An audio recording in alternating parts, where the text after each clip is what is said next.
नमस्कार, आपका स्वागत है। मैं हूं मनीषा गुप्ता। और एल निन्यो भले ही अभी ना आया हो, लेकिन एजेंसीज लगातार उसे लेकर चेतावनी जारी कर रही हैं। इस बार ऑस्ट्रेलिया और जापान के मौसम विभाग ने रिपोर्ट पेश की है, जिसमें उन्होंने कहा है कि 2023 में एल निन्यो की संभावना 50% तक है। हालांकि IMD ने अभी तक इस पर कुछ नहीं कहा है, लेकिन बाकी इंटरनेशनल एजेंसीज, चाहे वो ऑस्ट्रेलिया है, वर्ल्ड मेट्रोलॉजिकल ब्यूरो है या फिर US में की तरफ से भी हमने एक कॉशन यहाँ से आते हुए देखी है। और ऐसा कहा जा रहा है कि जून और अगस्त के बीच में यहाँ पर एल निन्यो की जो पॉसिबिलिटीज़ हैं वो यहाँ पर काफ़ी बढ़ सकती हैं। ऑफ कोर्स जो एक्यूरेट रिपोर्ट्स हैं वो यहाँ पर एक बार गर्मियाँ शुरू हो जाएंगी उसके बाद आएगा, और IMD जो रिपोर्ट है वो अप्रैल मिड तक यहाँ पर जारी करेगी। ऐसे में इसे कितना बड़ा खतरा माना जाए और ये खेती और फसलों पर कितना असर डाल सकता है, इस पर चर्चा के लिए हमारे साथ मौजूद हैं स्काईमेट के मेट्रोलॉजी एंड क्लाइमेट चेंज के प्रेसिडेंट GP शर्मा। साथ ही हम बात करेंगे एग्री इकोनॉमिस्ट देवेंद्र शर्मा से भी। और इससे पहले कि हम मिस्टर GP शर्मा से बात करें, देवेंद्र जी आपसे जानना चाहेंगे, जो इन्फ्लेशन के आंकड़े कल आए हैं वो ऑन द वीकर साइड हैं। अंतर्राष्ट्रीय बाजारों में भी हमने देखा है कि फूड प्राइसेस थोड़े से कमज़ोर होते हुए नजर आए हैं, और एक जो बड़ी अंतर्राष्ट्रीय बाजारों में चिंता रही है वो रशिया यूक्रेन का ग्रेन कॉरिडोर को लेकर रही है, जो 18 मार्च को यहाँ पर खत्म हो जाता है, लेकिन उसको एक्सटेंशन भी मिल सकती है। तो बाजार इन सारी चीज़ों को तो देख ही रहा है, लेकिन मौसम कितनी बड़ी चिंता आपके हिसाब से आगे जाकर हो सकती है?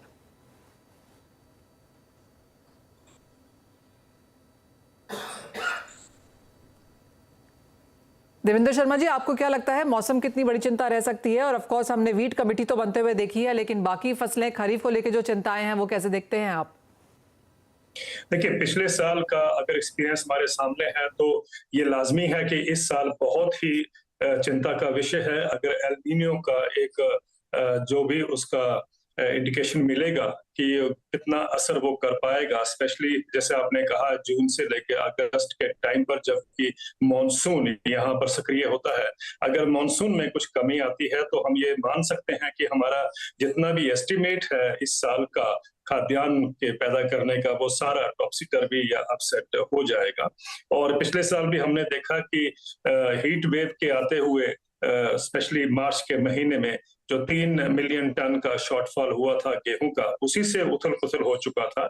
और उसके बाद ये भी देखा था कि बरसात के मौसम में बिहार में, बंगाल के कुछ हिस्सों में, ईस्टर्न यूपी में और झारखंड के एरियाज में बारिश कम हुई थी, जिसका भी असर हमें देखने को पड़ा था। कहने का तात्पर्य यह है कि अगर एल निन्यो इन सब चीजों के बावजूद भी एक फैक्टर अगर बनता है तो ये बहुत ही चिंता का विषय है, खाद्य सुरक्षा के लिए भी और साथ में फूड इन्फ्लेशन के लिए भी, और तीसरा किसानों के लाइवलीहुड के लिए। मिस्टर GP शर्मा, ये सवाल आपसे है। और जो लेटेस्ट WMO की रिपोर्ट आई है वो बताती है कि अप्रैल से जून में एल निन्यो की पॉसिबिलिटी 15% है, मई से जुलाई में 35% है, लेकिन जून से अगस्त के बीच में 55% पॉसिबिलिटी है कि हम एल निन्यो यहाँ पर इवॉल्व होता हुआ देखते हैं। कैसे देखेंगे आप ये रिपोर्ट्स? और मुझे याद है कि आपने सबसे पहले ये रिपोर्ट यहाँ पर जारी की थी, उसके बाद कल रात हमने जापान, ऑस्ट्रेलिया की रिपोर्ट्स भी आते हुए देखी हैं। ज़्यादा से ज़्यादा जो इंटरनेशनल मेट्रोलॉजिकल रिपोर्ट्स अब जो आ रही हैं, क्या है उसकी तवज्जो? एल निनो के बारे में अभी चर्चा भी और उसकी चिंता भी बढ़ती जा रही है जैसे जैसे मानसून नजदीक आ रहा है। आपने ठीक कहा, उसका अनुमान काफी देर पहले लगभग जनवरी के महीने में ही हमने दिया था, क्योंकि इसके आसार बहुत पहले से नजर आने शुरू हो जाते हैं। हालांकि कंफर्मेशन बेशक बाद में आता है, लेकिन कुछ ना कुछ इसका अनुमान पहले से लगाया जा सकता है, और ऐसा ही जनवरी के महीने में भी था। और अभी जैसे हम मार्च के महीने में हैं, उसका जो खतरा है वो कम नहीं हुआ है किसी भी सूरत में। नहीं तो कई बार होता है ऐसा कि जैसे मॉडल प्रोजेक्शन आते हैं सब्सिक्वेंटली, तो कई बार उसके कम हो जाता है उसकी डिग्री या उसका स्ट्रेंथ, लेकिन ऐसा बिल्कुल नहीं है। जैसे कि बाकी एजेंसी ने कहा है, जेमस्टेक जापान की एजेंसी जो है, या बॉम जो ऑस्ट्रेलियन है, उन्होंने कहा है। हालांकि जो CPC है, क्लाइमेट प्रेडिक्शन सेंटर, जो कि नेशनल वेदर सर्विस जो US की है उसका पार्ट है, उन्होंने अभी कहना बाकी है अभी, और WMO का भी, वो केवल इसलिए क्योंकि अभी तक का जो फोरकास्ट होता है, जो मॉडल बेस्ड फोरकास्ट है, वो थोड़ा स्प्रिंग प्रेडिक्टेबिलिटी की वजह से उसको इतना कॉन्फिडेंट नहीं माना जाता, उसकी एक्यूरेसी इतनी ज्यादा नहीं मानी जाती, इसीलिए ही उसकी थोड़ी वेट की जाती है। और अप्रैल के महीने में क्योंकि स्प्रिंग प्रेडिक्टेबिलिटी बैरियर खत्म हो जाता है, तो उस वक्त जो फोरकास्ट है उसको ज्यादा रिलायबल माना जाता है। लेकिन जो भी आंकड़े अभी तक चल रहे हैं मेरे अनुमान से तो एल नीनो का आना बिल्कुल बिल्कुल संभावित है। हाँ देखिए, अभी ला नीना खत्म हुआ है, it is ended, neutral condition है अभी। ये एकदम से बदलाव आना तो मुश्किल है, इसलिए धीरे धीरे ही होगा। जब तक मानसून शुरू होएगा एल नीनो की शुरुआत जरूर हो जाएगी। हम कहेंगे कि इवॉल्विंग एल नीनो, उस वक्त एल नीनो का खतरा बनना शुरू हो जाएगा। और जब तक मेरा ख्याल हाफ वे थ्रू होगा, आधा पहुंच जाएंगे मानसून में, इसकी डिग्री बढ़ती जाएगी।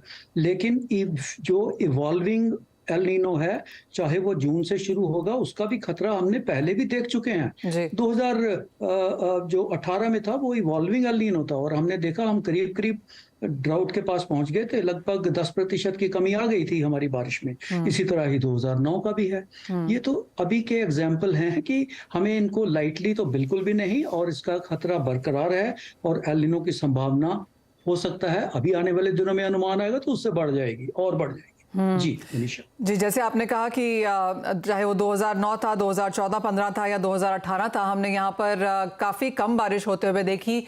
क्लियरली जैसे आपने कहा कि चर्चाएं भी यहाँ पर अब बनती हुई नजर आई हैं, लेकिन किस तरह की कंसर्न, किस तरह की प्रिपेयर्डनेस, जो हम बातें फिलहाल यहाँ पर कर रहे हैं, क्या करने की ज़रूरत होगी यहाँ से? देखिए, विडंबना इसमें यह है एल नीनो की कि आपको ये तो कभी भी अनुमान लगाना मुश्किल है कि किस जगह सबसे ज्यादा इफेक्ट पड़ेगा। इतना जरूर है कि इसका ज्यादा इफेक्ट जो है सेंट्रल रीजन पे और नॉर्थ वेस्ट इंडिया में पड़ता है। दक्षिण में थोड़ा कम रहता है, नॉर्थ ईस्ट इंडिया में उससे भी कम नहीं होता है। लेकिन जो सेंट्रल और नॉर्थ वेस्ट इंडिया, और वही तो हमारे एग्री बाउल है, सेंट्रल इंडिया और नॉर्थ वेस्टर्न पार्ट्स, खरीफ का मौसम आएगा तो यही है, तो इनमें इसका असर ज्यादा रहता है। और उस रीजन में सबसे ज्यादा कहाँ होता है ये कहना लगभग नामुमकिन रहता है कि गुजरात में उसका असर होगा ज्यादा या पंजाब में होगा। लेकिन कुल मिला के कहें तो ये जो क्षेत्र हैं नॉर्थ वेस्ट इंडिया और सेंट्रल पार्ट्स, उनमें हमें चिंता करने की जरूरत रहेगी। और इसके लिए जो भी हम इस स्टेज पे कर सकते हैं टू कंजर्व वाटर रिसोर्सेज, अपने जो भी जिस तरह से इरिगेशन के लिए जो कुछ करना है, रिजर्वॉयर जो है, स्टोरेज है हमारा, जो समय रहते कर सकते हैं, वो तो मेरे ख्याल में अभी से फुल एक्टिवेट कर देना चाहिए। क्योंकि खतरे जरूरी नहीं है कि जब वो उसका खतरा सिर पे आ जाएगा तो तब हम करेंगे, उसकी आशंका बिल्कुल बनी हुई है। हमें बिल्कुल भी उसके पूरे जितने भी सावधानी सतर्कता बरतनी है, अभी से ही वो मेजर ले लेने चाहिए, मेरा तो ऐसा मानना है। जी हाँ, क्योंकि इंटरनेशनल एजेंसीज भी यही कह रही हैं कि 50% प्रोबेबिलिटी तो अभी से है कि आप एल नीनो देखेंगे, और 55% प्रोबेबिलिटी ये है कि आप जून से अगस्त के महीने में इसको आता हुआ देखेंगे। मिस्टर देवेंद्र शर्मा, ये सवाल आपसे है, और जैसे स्काईमेट से मिस्टर शर्मा ने कहा कि सेंट्रल इंडिया और नॉर्थ वेस्ट इंडिया में इसका सबसे ज्यादा असर देखने को मिल पाएगा, क्लियरली ये तो अच्छी खबर नहीं है। देखिए, ये वाकई ही चिंता का विषय है। अगर नॉर्थ वेस्ट और सेंट्रल इंडिया में आप बता रहे हैं कि एल नीनो का इम्पैक्ट अधिक होगा, और यही हमारा फूड बाउल है, और इस समय हमें यह जानना जरूरी है कि